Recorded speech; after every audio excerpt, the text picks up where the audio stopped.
Hola a todos, en esta oportunidad vamos a hablar del dipolo magnético, cómo genera campo magnético, cómo genera potencial magnético este tipo de sistema.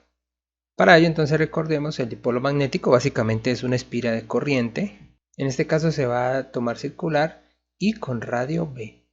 Por esa espira circula una corriente I en el sentido mostrado. Para describir las coordenadas del vector I se utiliza un ángulo φ'. Y por otro lado sabemos que por regla de la mano derecha este dipolo magnético tiene un momento dipolar que apunta en la dirección del eje Z positivo.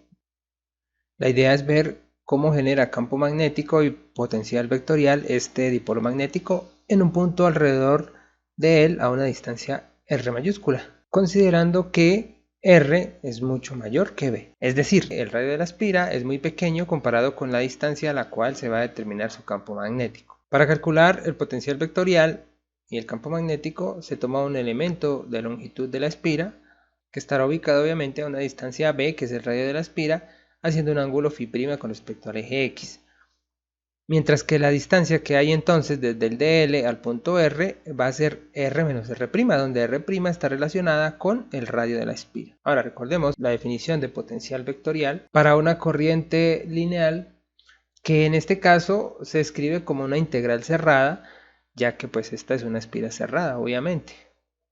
La idea es resolver esta integral para este sistema de espira circular. Realmente es algo muy sencillo. Se inicia por escribir el vector corriente. El vector corriente va a ser igual a la magnitud de la corriente en la dirección de un vector angular A sub φ', que depende de las coordenadas primadas. También el vector R', como les decía previamente, va a ser el radio de la espira en la dirección A sub R. Este vector A sub R unitario depende de las coordenadas primadas, es decir, de φ'.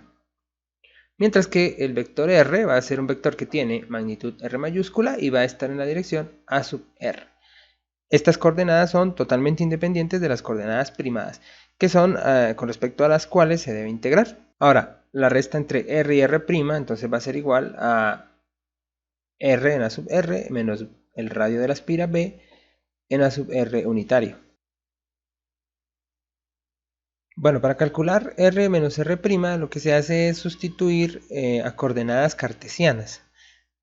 Entonces quedará la magnitud de R multiplicando el vector unitario A sub R en coordenadas cartesianas, que es seno de teta coseno de phi a sub X, más seno de teta seno de phi a sub Y, más coseno de teta sub Z. Menos B, que multiplica al vector unitario A sub R, este sí dependiente de phi', coseno de phi' a sub X, más seno de phi' a sub Y.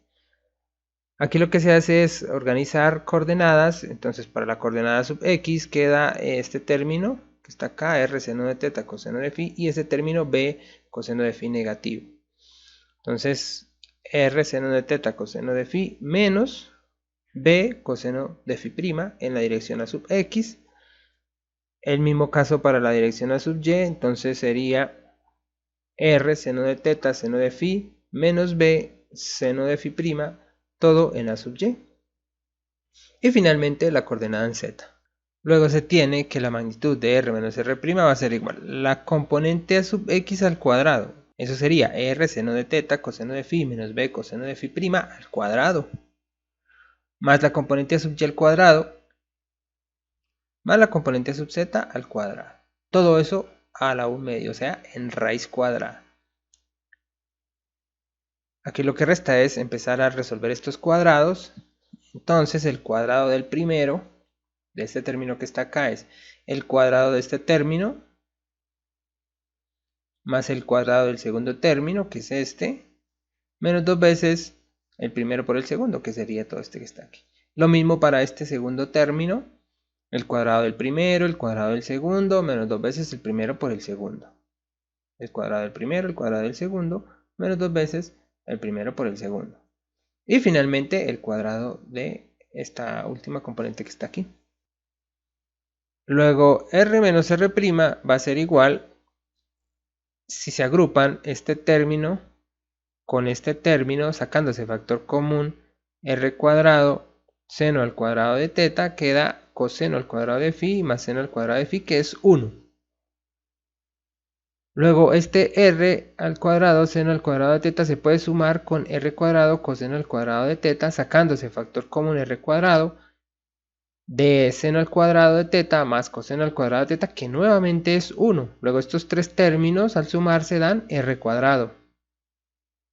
Se pueden agrupar también estos dos términos para b cuadrado como factor común de coseno al cuadrado de φ' más seno al cuadrado de φ'. Eso también es igual a 1. Luego estos dos términos sumados dan b cuadrado. Estos otros dos términos se pueden agrupar sacando factor común menos 2br seno de teta en ambos casos. Factor común de coseno de φ más seno de φ seno de φ'. Bien, todo eso a la 1/2.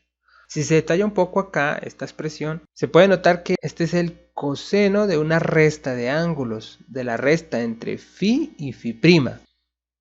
Luego eso se puede escribir finalmente de esta manera. Si se detalla en la definición de potencial vectorial, lo que interesa realmente es el término 1 sobre r menos r', que en este caso va a ser escrito sobre 1 sobre toda esta raíz. Aquí se saca factor común r cuadrado. Al sacar ese r cuadrado de la raíz queda 1 sobre r. Multiplicando aquí se factoriza un r cuadrado, entonces queda 1. Aquí se factoriza un r cuadrado, entonces hay que dividir entre r cuadrado, b cuadrado sobre r cuadrado. Aquí también hay que dividir entre r cuadrado, pero como hay un r multiplicando queda b sobre r. Pero recordemos que b es muy pequeño comparado con r. Luego b cuadrado sobre r cuadrado es un término que tiende a 0. Entonces 1 sobre r menos r' será escrito como 1 sobre r que multiplica toda esta raíz. Se pasa esta raíz al numerador cambiando el signo de la potencia.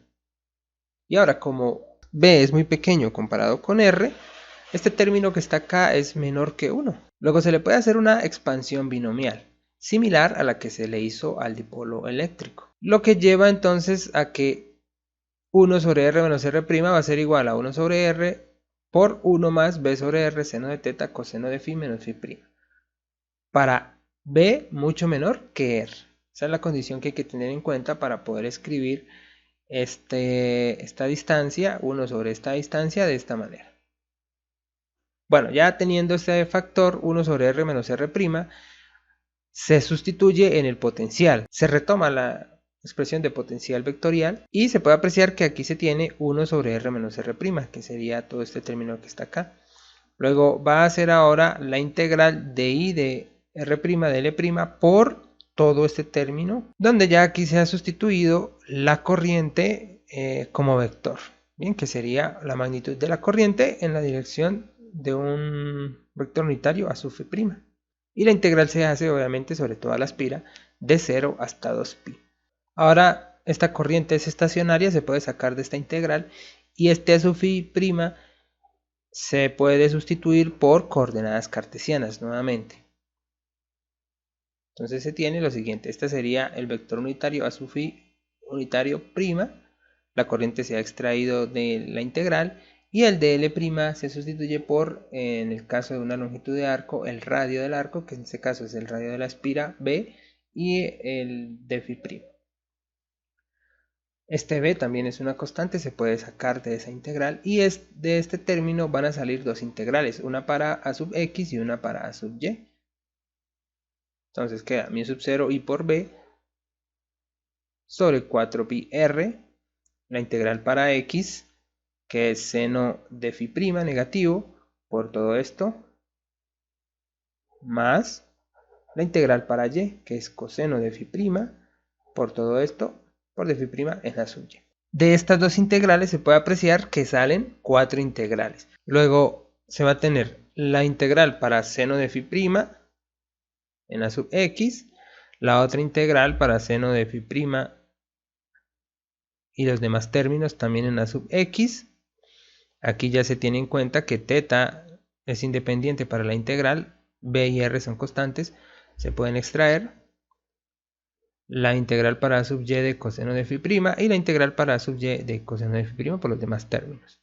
Nuevamente aquí estos términos se han considerado constantes.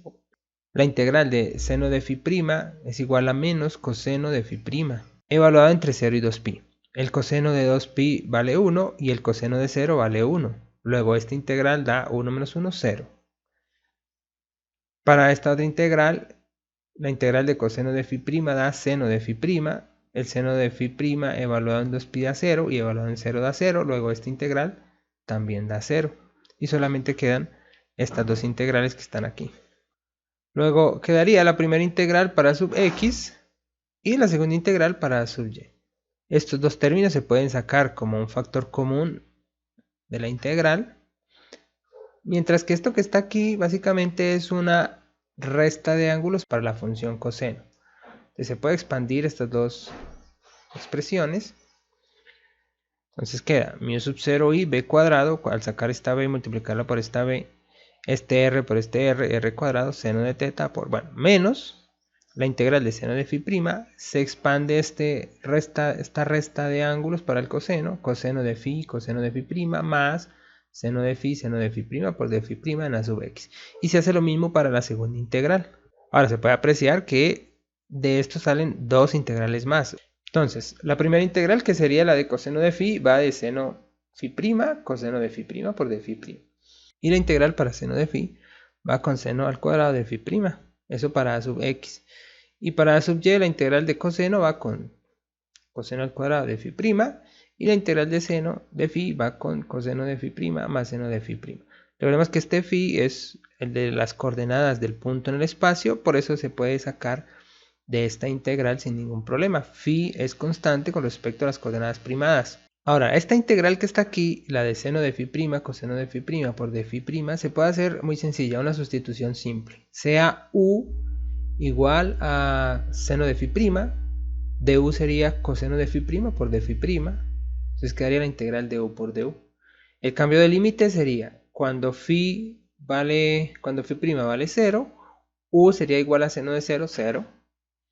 Y cuando phi' vale 2pi, u sería igual a seno de 2pi, 0, y la integral se haría de 0 hasta 0, es decir, esta integral vale 0.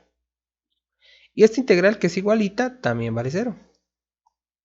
Solamente entonces hay que resolver estas dos integrales, la de seno al cuadrado de phi' y la de coseno al cuadrado de phi'.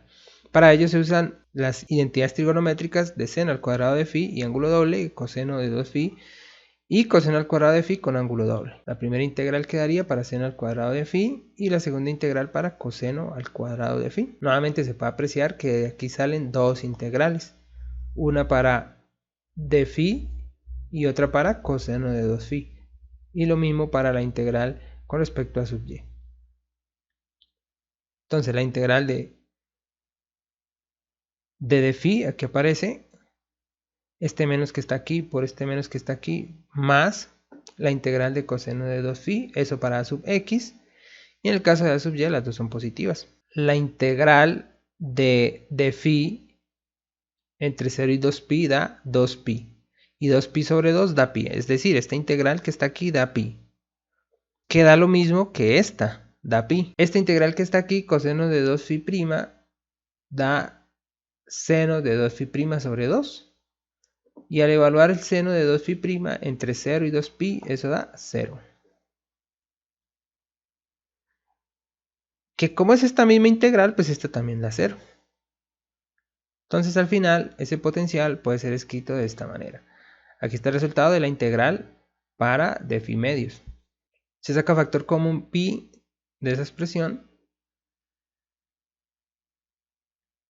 Y este vector que está acá, menos seno de phi a sub x más coseno de phi a sub y, es el vector unitario a sub phi para las coordenadas del punto en el espacio P y el radio R.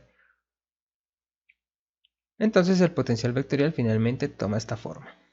Ahora recordemos que m es un vector que tiene una magnitud m que va apuntando en la dirección z, que en coordenadas esféricas es de la forma coseno de teta sub r menos seno de teta a sub teta.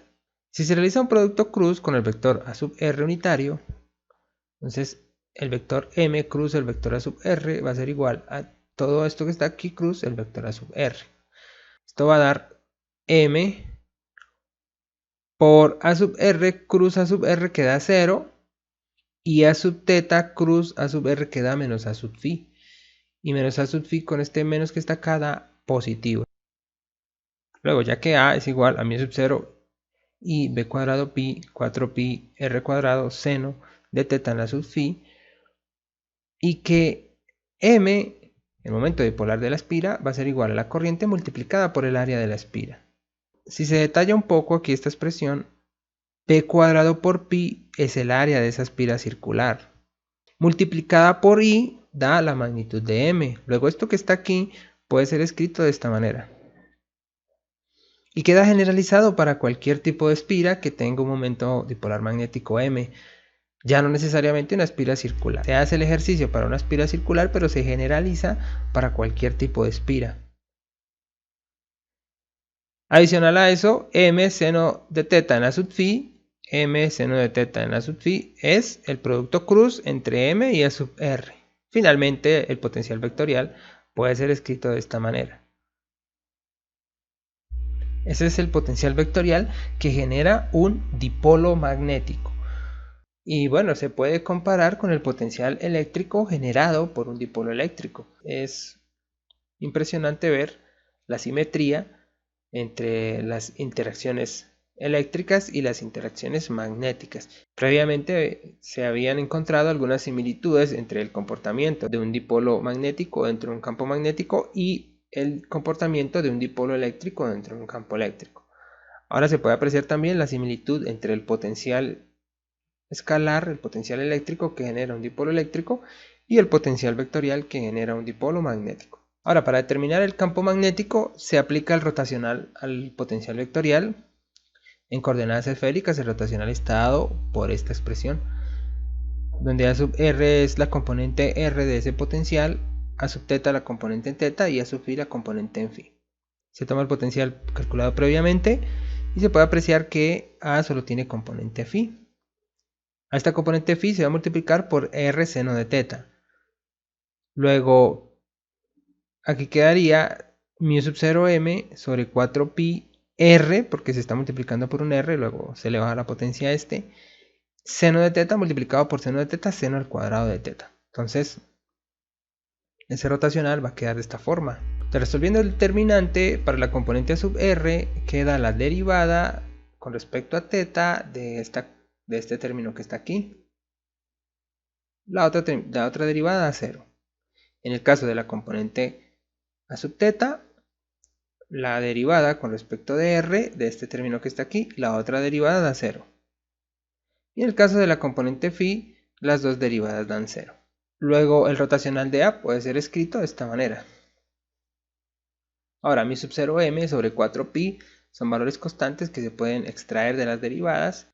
El rotacional de A sabemos es el campo magnético. Esto queda igualito, 1 sobre r cuadrado seno de θ, mi sub 0m sobre 4pi. Y ahora la derivada con respecto de θ de esto, r es una constante con respecto a θ, derivada de seno al cuadrado de θ da 2 seno de θ por la derivada interna que sería coseno de θ en la dirección a sub r, menos la derivada con respecto de r de este término, aquí el seno al cuadrado de θ es una constante, la derivada de 1 sobre r da menos 1 sobre r al cuadrado, con este menos que está aquí da más, y multiplicada por este r da 1 sobre r, seno al cuadrado de θ sobre r en la dirección a sub θ.